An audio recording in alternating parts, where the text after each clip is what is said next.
बिस्मिल्लाहिर्रहमानिर्रहीम। दो अहम हिस्से होंगे आज हमारे प्रोग्राम के। पहले हिस्से में बात करेंगे मईशत पे और दूसरे हिस्से में बात करेंगे क्रिकेट पे। सेंट्रल कॉन्ट्रैक्ट अनाउंस हो चुका है, एक कौमी टीम के कप्तान का ऐलान भी हो चुका है। आगे क्या सूरत हाल होगी, खास तौर पर रमीज राजा साहब जो कुछ फरमाते हैं उसका जरूर जायजा लेंगे। मिर्जा इकबाल बेग साहब होंगे प्रोग्राम के आखिरी हिस्से में, और प्रोग्राम के पहले हिस्से में मेरे साथ मौजूद है डॉक्टर मोहम्मद जुबैर साहब, माहिर मईशत है। डॉक्टर साहब बहुत शुक्रिया आपके वक्त का। डॉक्टर साहब सूद के हवाले से एक 26वीं आईनी तरमीम के अंदर एक चेक डाली गई है। डॉक्टर साहब ये सियासी है, मजहबी टच है, या इसकी कोई हकीकत है कि एक सर्टेन टाइम पीरियड के बाद हम सूदी निज़ाम से निकल सकेंगे? इसकी हकीकत क्या है डॉक्टर साहब? जनाब देखिए, सूद का खात्मा तो अभी फिलहाल पाकिस्तान की मईशत से नहीं हट सकता। इस वक्त जो सूद है, इंटरेस्ट रेट पॉलिसी जो है, वो तो स्टेट बैंक की एक सबसे मैं कहूँगा बड़ी पॉलिसी है जिसने पाकिस्तान की मईशत को डुबो दिया। मैंने इसके ऊपर एक पिटीशन भी दायर की थी स्टेट बैंक ऑफ पाकिस्तान में। ये तो बहुत हाई इंटरेस्ट रेट ये लोग चार्ज कर रहे हैं, जिसकी वजह से ना सिर्फ हमारे बजट के ऊपर एक बहुत बड़ा इसका बोझ है।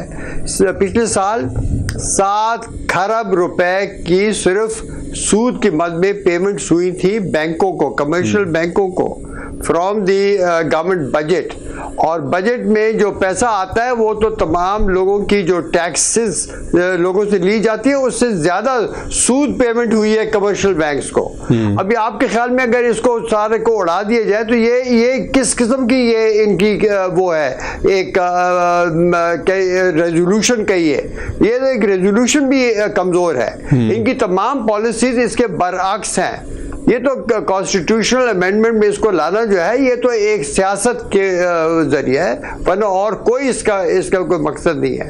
इस वक्त जो मईशत जिस रुख जा रही है, ये तो मुझे समझ नहीं आती कि ये कहाँ पर लेके जा रहे हैं। एक तरफ कहते हैं कि IMF के साथ चूंकि प्रोग्राम अप्रूव हो गया तो सब हालात ठीक हो गए।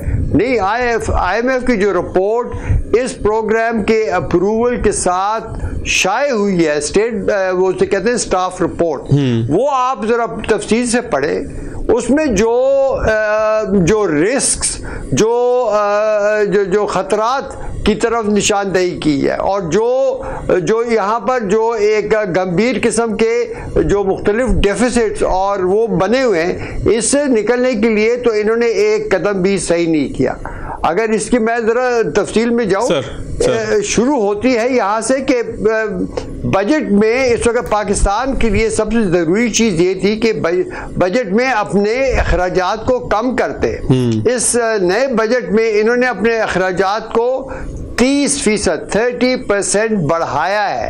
जब वो बढ़ाया है तो ऐसे इन्होंने टैक्सेस इम्पोज किए हैं जो मईशत को बिल्कुल गले से दबा रही है। ये इसकी वजह से सारी मईशत ठप हो गई है। इन्फ्लेशन जो है वो भी इसीलिए ठप हो गई कि इकोनॉमी इतनी स्लो हो गई है। ये मॉनेटरी पॉलिसी की वजह से नहीं हुई है।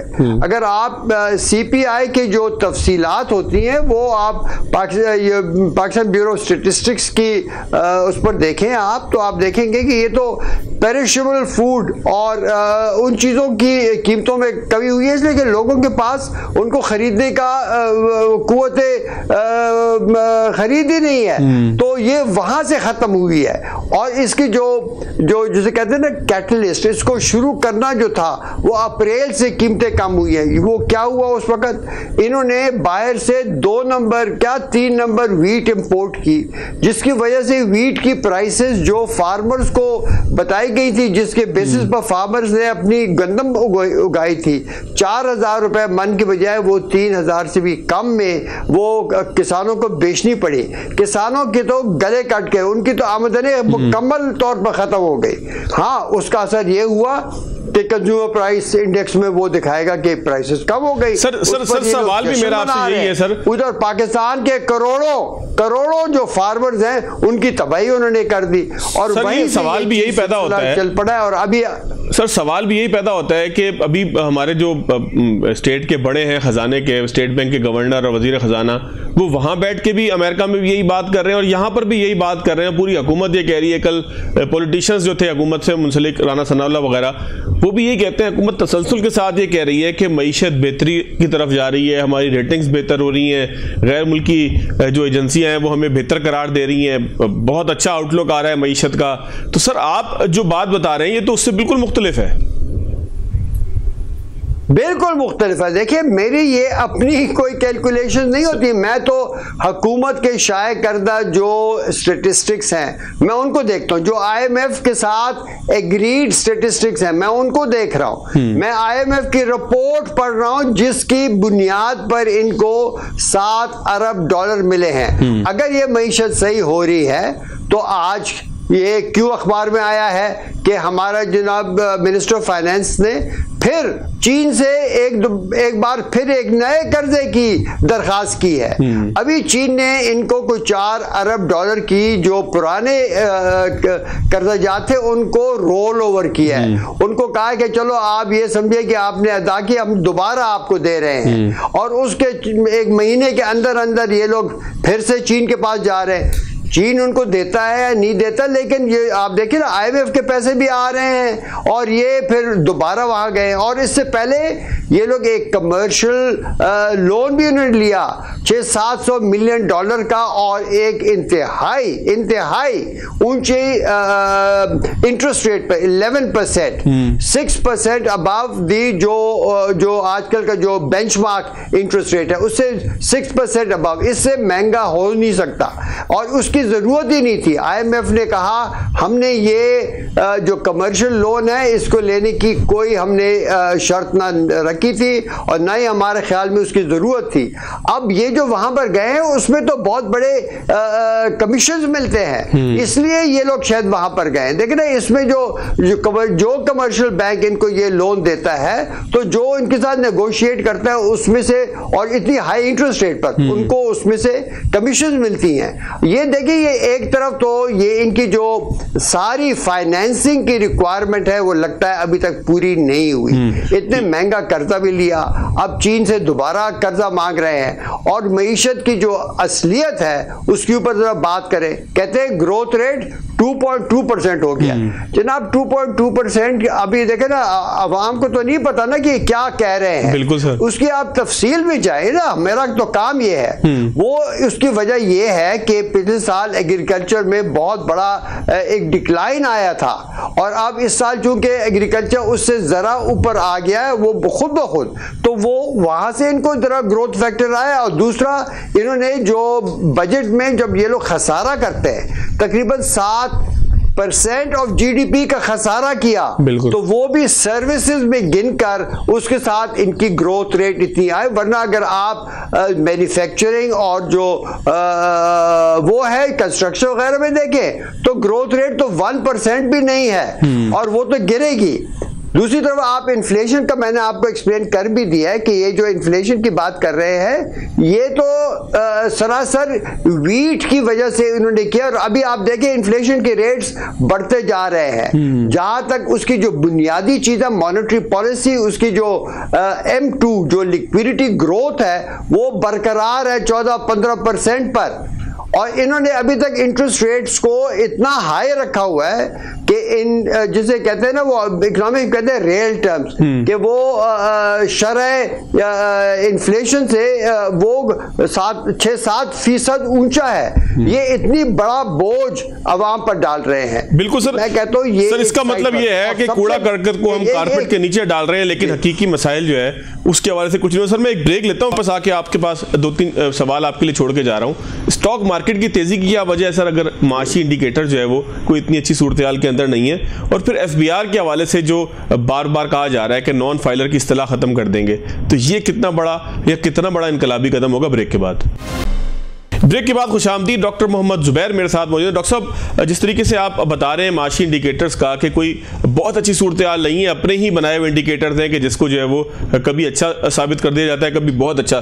सर अगर सब कुछ इसी तरीके से है तो स्टॉक मार्केट में तेजी की वजह क्या है सर? आप देखिए स्टॉक मार्केट में तेजी की वजह सिर्फ ये है कि इस वक्त इन्वेस्टमेंट के लिए और कोई चीज़, स्टॉक मार्केट की जो परफॉर्मेंस है ना, मैं तो उसको तब देखूंगा जब वहाँ पर नए स्टॉक्स वहाँ पर इशू, नई कंपनियाँ आए, उसमें कोई तेज़ी हो। जब वहां पर एक महदूद नंबर ऑफ कंपनीज के स्टॉक्स हैं और उनकी भी बहुत लिमिटेड वो है जो मार्केट में बार बार घूमती हैं, तो जितना भी पैसा है इस वक्त मुल्क में ये जो कमा रहे हैं ये सूद के जरिए कमा रहे हैं और ये हुकूमत के अखराजात के जरिए जो लोगों के मुनाफे बन रहे हैं वो स्टॉक मार्केट में जाते हैं और एक उसी को वो टर्नओवर हो रही है। थोड़ी स्टॉक्स हैं जिनकी कीमतें बढ़ती जा रही हैं। फंडामेंटल्स जो है ना वो तो हम देख रहे हैं कि इंडस्ट्री में ग्रोथ नहीं हुई है पिछले साल। अब ये कैसे ये किया जा रहा है। दूसरा बात यह है कि वहां पर एक सेंटिमेंट भी है कि शायद कुछ जो कशीदगियां हैं वो दूर हो जाएं।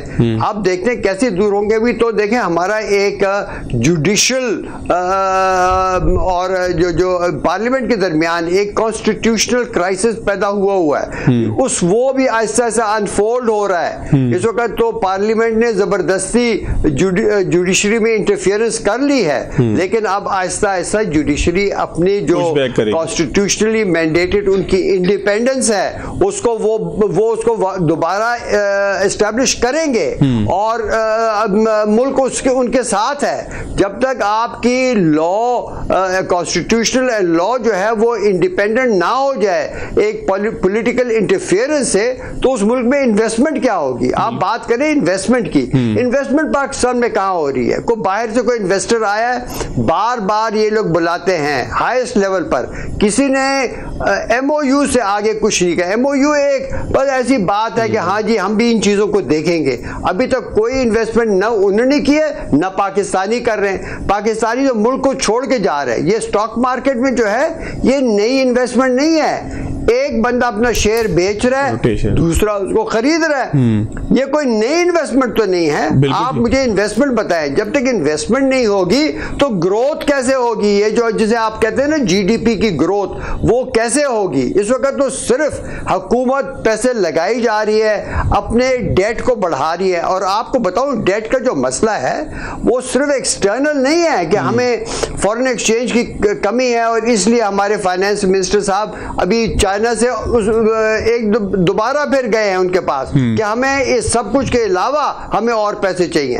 हमारा जो मसला है इस वक्त कमर्शियल बैंक्स जो है वो तमाम अपने जो वो है लिक्विडिटी वो ट्रेजरी बिल्स में डाल रहे हैं और उसके लिए लिक्विडिटी पैदा करने के लिए स्टेट बैंक उनको फैसिलिटेट करती है। एक चीज होती है ओपन मार्केट ऑपरेशन, उसके जरिए वो क्या करती है स्टेट बैंक उनसे उनके पुराने जो कर्जे कम सूद वाले वो खरीद कर नए देती है हायर उसके ऊपर। अब ये इस जरिए से स्टेट बैंक, कमर्शियल बैंक्स और हुकूमत कि जो आपस में जो इंटरकनेक्शंस हो गई हैं और वो इतनी हाई हो गई हैं कि कमर्शियल बैंक्स इस वक्त उनके पास जितने भी एसेट्स हैं उसमें से 60% गवर्नमेंट के ट्रेजरी बिलिंग गवर्नमेंट का कर्जा है। तो अगर इनमें से किसी एक सेक्टर में कमर्शियल बैंक्स में या हम गवर्नमेंट में हम मेजर रिफॉर्म्स लाएं, फिस्कल रिफॉर्म्स लाएं, उसका असर कमर्शियल बैंकिंग के ऊपर होगा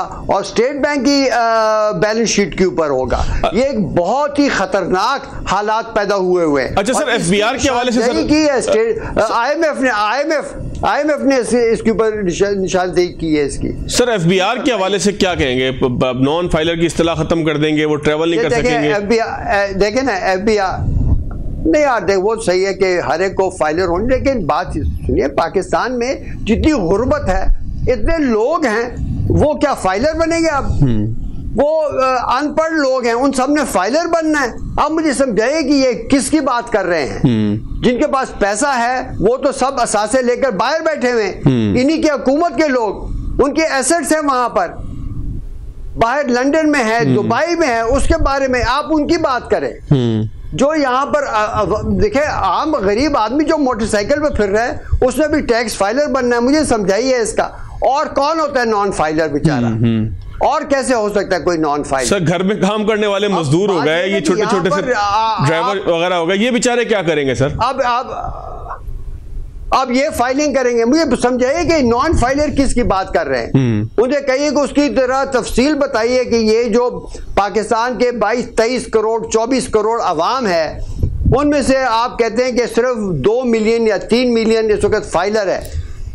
जो बाकी हैं वो कौन है? वो सब गुर्बत की शरह से नीचे हैं, वो मर रहे हैं। आप उनको फाइलर बना रहे हैं, उनको नॉन फाइलर्स कहकर आप शोर मचा रहे हैं। देखिए ये पॉलिटिकल बातें हैं।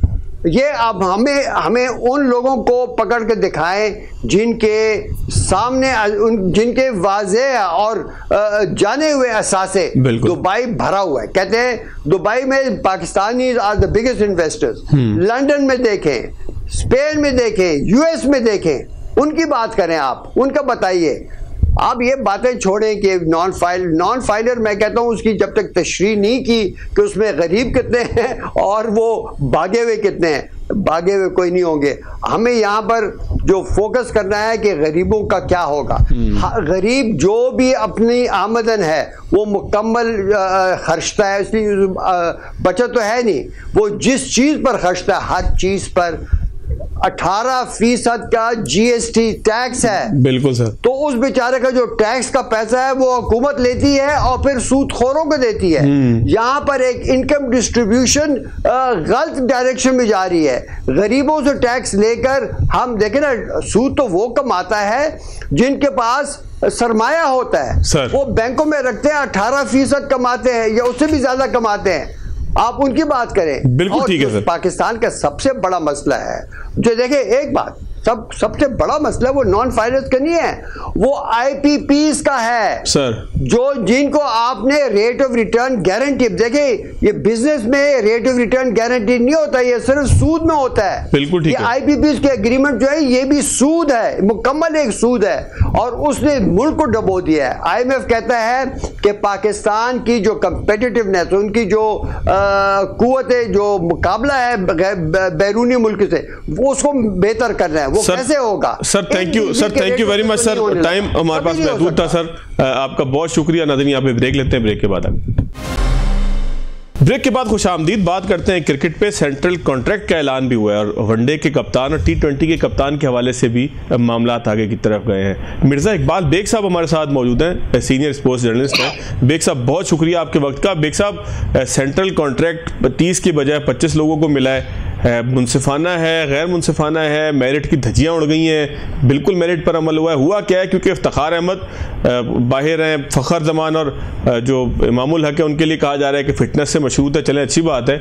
लेकिन जिस तरीके से हम देख रहे हैं कि इफ्तिखार को चांस भी बहुत मिला है, इफ्तिखार से शुरू कीजिएगा सर, फिर आगे कॉन्ट्रैक्ट के ऊपर आइएगा। बहुत बहुत शुक्रिया फवाद। मसला ये है कि जो इन्होंने सेंट्रल कॉन्ट्रैक्ट दिया है, काफी यंगस्टर्स को शामिल किया है और लगता ये है कि इफ्तिखार जो खुद अपने आप को चाचा कहते थे कि मैं चाचा हूँ, लगता ये है कि अब उनको पाकिस्तानी टीम में उसी सूरत में शामिल किया जाएगा जब उनकी जरूरत पेश आएगी, वरना बहुत सारे यंगस्टर्स जो हैं वो सेंट्रल कॉन्ट्रैक्ट में इन्होंने शामिल किए हैं। लेकिन आपने जो बात की फ़खर जमान की, हैरत अंगेज तौर पर उन्हें कुर्बानी का बकरा बनाया गया है। जब एक कनेक्शन कैंप हुआ था लाहौर में, खिलाड़ी मौजूद थे और PCB के चेयरमैन मोहसिन नकवी साहब वीडियो लिंक पर इस्लामाबाद में मौजूद थे। वहां फ़खर जमान ने खुलकर PCB के ऑफिशियल्स को, खासतौर पर उस्मान वाला साहब जो कि डायरेक्टर इंटरनेशनल क्रिकेट हैं और सलमान नसीर साहब, इन दोनों पर उन्होंने एतराज किया था कि जिस ब्यूरोक्रेटिक अंदाज से पाकिस्तान क्रिकेट बोर्ड को चला रहे हैं और मेरे NOC के मामले पर भी, तो लगता यही था कि उन्हें कुर्बानी का बकरा बनाया गया। सर फिर बाबर आजम के हवाले से ट्वीट भी तो उन्होंने किया था ना?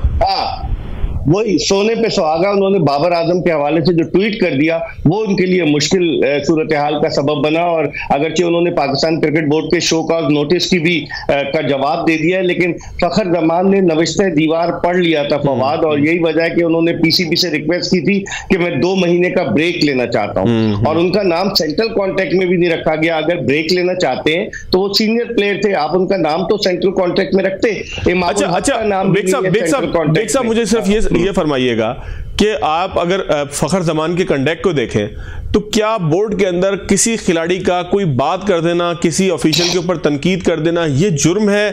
दुनिया भर की क्रिकेट्स में क्या होता है, क्या बात करने का बिल्कुल हक खिलाड़ी को नहीं होना चाहिए? क्या अपने कप्तान के हवाले से खुलकर बात करना बजाय इसके कि सियासत करे जैसा माजी में होता रहा है? तो ये इतना बड़ा जुर्म है कि उसकी सजा दी जाए सर?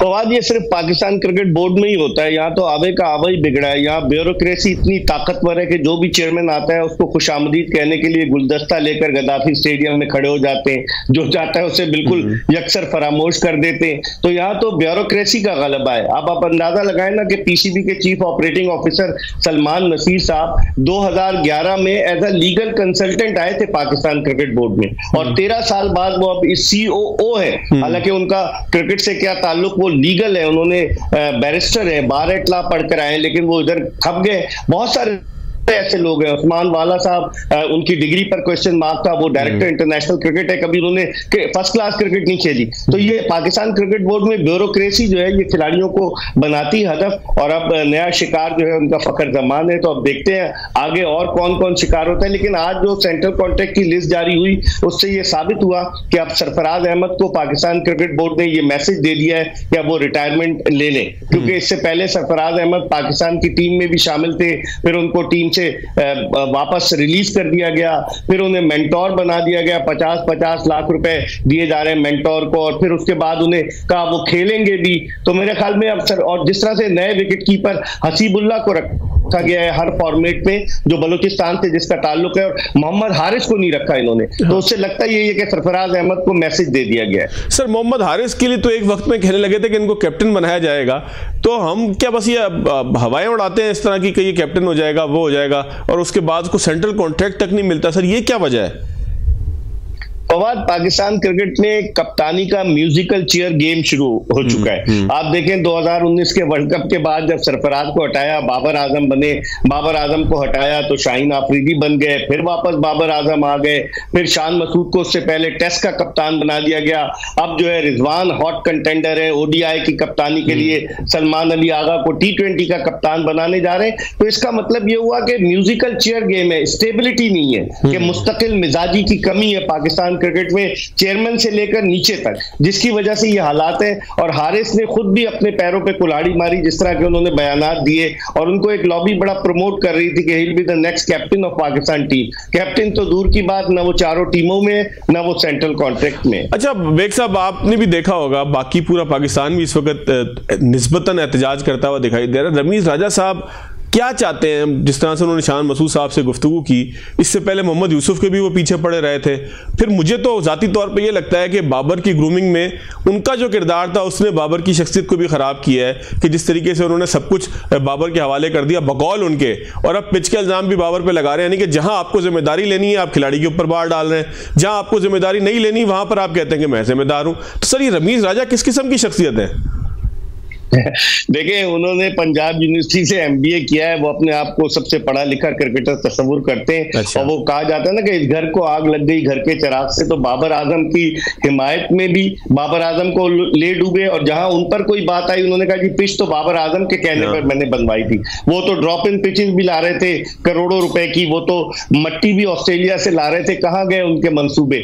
और मेरे ख्याल में चेयरमैनशिप से हटने के बाद वो जिस तरह का रवैया अख्तियार कर रहे हैं कि वो पाकिस्तान क्रिकेट बोर्ड के चेयरमैन रहे, पाकिस्तान के कप्तान रहे, उनको इस तरह की हरकत नहीं करनी चाहिए। जैसे उन्होंने शान मसूद के साथ सवालात शुरू कर दिए, और वो मिजाहिया प्रोग्राम भी कर रहे हैं टेलीविजन पर, शायद आपने देखा होगा। मैंने तो दुनिया के किसी चेयरमैन को होस्टिंग करते हुए नहीं देखा है एक मिजाहिया जिसमें जुगतें लगती हैं। तो मेरे ख्याल में अब रमीज राजा साहब कप्तानी से जब 22 दिसंबर 2022 को उन्हें हटाया गया, तो उसके बाद से लगता है उसके असरात जो है उन पर अब आना शुरू हो गए। सर देखिए, मेरी बात सुने, मुझे एक बात बताएं बेग साहब, आप तो क्रिकेट को बहुत पुराना देख रहे हैं। 94 इनिंग के अंदर कोई बंदा 2 सेंचुरियां की हो और छक्का भी लगाना पाता हो, मतलब अगर आप उनके अपने रिकॉर्ड देख लें और फिर वो जिन लोगों पे तनकीद करते हैं, सर ये कोई मेल खाता है? मोहम्मद यूसुफ पाकिस्तान के एक बड़े बैट्समैन थे, उनके ऊपर भी एक दफा वो एक टीवी प्रोग्राम में चढ़ गए थे, उन्होंने मोहम्मद यूसुफ ने भी कह दिया कि आप अंग्रेजी के मास्टर हैं। तो सर ये क्या चाहते हैं क्या रमीज राजा साहब? आपको लगता है कि वो इस ख्वाहिश के अंदर है कि जिस तरह से मैं कोई पॉलिटिकल हवाला नहीं देना चाहता कि जी अगर मैं नहीं हूं तो ये मुल्क ही ना हो?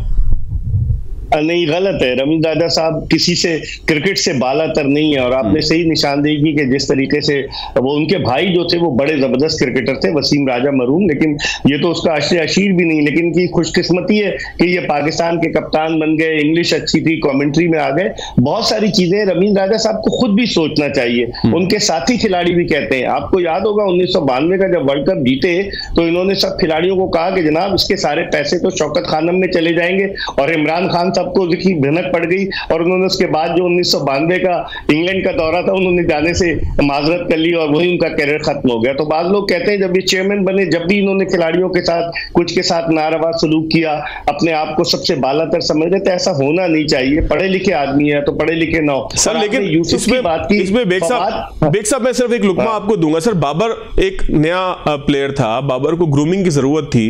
मुझे अच्छी तरह याद है कि शोएब अख्तर जिस वक्त खेला करते थे तो चेयरमैन पीसीबी गालिबन खालिद महमूद साहब थे, तो वो उनकी बड़ी ग्रूमिंग किया करते थे कि वो शोएब अख्तर की मुझे फिटनेस के मसाइल बहुत याद आते हैं। चेयरमैन का हो सकता है नाम मैंने गलत बता दिया हो, लेकिन मुझे अच्छी तरह याद है कि जो भी चेयरमैन पीसीबी था ग्रूमिंग किया करता था खिलाड़ियों की। यहाँ सर ये महसूस ही होता है कि रमीज राजा साहब ने बाबर आजम की ग्रूमिंग के अंदर भी कसर छोड़ दी कि पिचों का इल्जाम अगर वो उन पर डाल रहे हैं तो ये किसका काम था कि वो कप्तान को समझाए कि क्या बेहतर है? ये रमीज राजा का ही काम था। और जो चेयरमैन थे उस वक्त तौकीर ज़िया थे जो शोएब अख्तर को बहुत सपोर्ट करते थे। आउट ऑफ वे जाकर शोएब पे बॉलिंग एक्शन पे पाबंदी लग गई और तौकीर ज़िया साहब ने जगमोहन डालमिया जहानी जो उस वक्त आईसीसी के प्रेसिडेंट थे उनसे बात की। लेकिन रमीज राजा साहब को सोचना चाहिए। आपने यूसुफ का तो हवाला दिया फवाद, आप हफीज का भूल गए। हफीज ने कहा कि मेरे बेटे को उनसे ज्यादा क्रिकेट आती है। तो हर एक के साथ उन्होंने कुछ न कुछ महाज आराई की है जो गलत है। और जो एक कप्तान है पाकिस्तान के रह चुके हैं, जो पीसीबी का चेयरमैन रह चुका है और भी चेयरमैन रहे हैं, कोई इस तरह से नहीं कर रहा है जिस तरह से रमीज कर रहे हैं। आमिर सोहेल भी कमेंट्री कर रहे थे, वो तो नहीं कर रहे। मेरे ख्याल में रमीज को खुद सोचना होगा कि इससे उनकी बड़ी बदनामी होगी। अच्छा सर, मैं एक गैर मकबूल सा सवाल आपसे अब करने जा रहा हूं। अब पाकिस्तान इंग्लैंड से जीत गया है, स्पिनर्स के नतीजे में आप जीते हैं, दो इसमें सवालात उठ रहे हैं। गैर मकबूल मैं इसलिए कह रहा हूं कि अच्छा नहीं लगता जा रहा है कि जब आप जीते और आप जीत के ऊपर तनकीद शुरू कर दें। सर ये स्पिनर्स के जरिए इस तरीके से पिच बना के जीतना, ये स्पिरिट ऑफ गेम के लिए बिल्कुल ठीक है? एक इसका भी जवाब दीजिएगा। दूसरा सर, पाकिस्तान तो पेसर्स के हवाले से पहचाना जाता था। मुझे अच्छी तरह याद है कि वसीम, वकार, शोएब अख्तर ये तीनों एक साथ भी टीम में खेले और उसके बाद अजहर महमूद और फिर रजाक आया करते थे। 99 के वर्ल्ड कप के आसपास का सारा हमें दौर याद है। तो सर पाकिस्तान में पेसर्स अब उस क्वालिटी के नहीं आ रहे, क्या हम अब मजबूर हो गए हैं कि हम स्पिनर्स के पीछे बनाएं और इस तरीके से टीमों को घेर घार के जीतें? क्या ये मेरिट है? नहीं, देखिए हर टीम का डिस्क्रिशन होता है, होम एडवांटेज फायदा लेती है। भारत ने भी स्पिन ट्रैक बनाया ना, बेंगलोर में भी और पुणे में भी। खुद आप अपने दाम में सैयाद आ गया, भारतीय टीम जो है हार गई। देखिए 3 स्पिनर उन्होंने भी खिलाए, उन्होंने रविंद्र जडेजा, रविचंद्रन अश्विन और वॉशिंगटन सुंदर को खिलाया। बांग्लादेश ने भी जो अभी टेस्ट मैच हुआ साउथ अफ्रीका से, उन्होंने भी 3 स्पिनर्स खिलाए, तेजुल इस्लाम, नईम हसन, मेहदी हसन मिराज। तो हर टीम का हक होता है। पाकिस्तान ने जो पिच बनाई है, आप सही कह रहे हैं, स्पिन ट्रैक पे हम यहां तो जीत गए, लेकिन जो बाहर के ममालिक हैं जहां पर हमें ऑस्ट्रेलिया में, इंग्लैंड में, न्यूजीलैंड में, साउथ अफ्रीका में खेलना है, वहां पिचेस स्पिनर्स के लिए कंड्यूसिव नहीं होंगी। और पेसर्स की आपने बात की, हम अपने पेसर्स का ख्याल ही नहीं रख रहे। एहसानुल्लाह एक आया था फास्ट बॉलर, उसको इंजरी हो गई, उसको भेज दिया गया वापस उसके घर सवार। इसी तरीके से मोहम्मद हसनैन काफी अरसे तक इंजर्ड रहे, खुर्रम शहजाद इंजर्ड हो गए, नसीम शाह और शाहीन आफरीदी की फिटनेस पर क्वेश्चन मार्क। और हारिस रऊफ तो रन मशीन साबित हुए सर, वो भी तो बताए ना। हारिस रऊफ जो है वो रन दे रहे। तो हमारे प्रॉब्लम तो है फास्ट बॉलर्स का। ग्रूमिंग होनी चाहिए ना। क्रिकेट बोर्ड अगर इन पर तवज्जो दे, ये नेशनल क्रिकेट एकेडमी सफेद हाथी ये किस दर्द की दवा है? वहां क्यों नहीं प्लेयर्स को रखकर उन पर तवज्जो दी जाती? वहां पर तो नशिस्तन, गुफ्तन, बर्खास्तन वाली बात होती है और फिर काम चल जाता है। तो मेरे ख्याल में सोचना चाहिए क्रिकेट बोर्ड। अच्छा सर, अब थोड़ा सा हम कंक्लूजन की तरफ आते हैं। इंग्लैंड से हमने सीरीज जीती है, तो क्या ये हिकमत अमली या टीम की सिलेक्शन ये आगे भी काम आएगी जब हम ऑस्ट्रेलिया जाएंगे या किसी और मुल्क के साथ हमारी सीरीज होगी जो पाकिस्तान में नहीं होगी? देखिए ये होम सीरीज में काम आएगी। होम सीरीज में टीम अपनी एडवांटेज के मुताबिक पिचेस बनाती है। पहले हमने तजुर्बा कर लिया, 4 पेसर्स खिलाए थे बांग्लादेश के खिलाफ, क्या हुआ? हम हार गए। तो ये तो हमारा डिस्क्रिशन है। हर मुल्क अपनी, अब इंग्लैंड आपके लिए स्पिन विकेटें थोड़ी बनाएगा या साउथ अफ्रीका, वो अपनी मर्जी की विकेटें बनाएगा। तो मेरे ख्याल में अब इनको स्ट्रैटेजी वहां जाकर चेंज करनी होगी।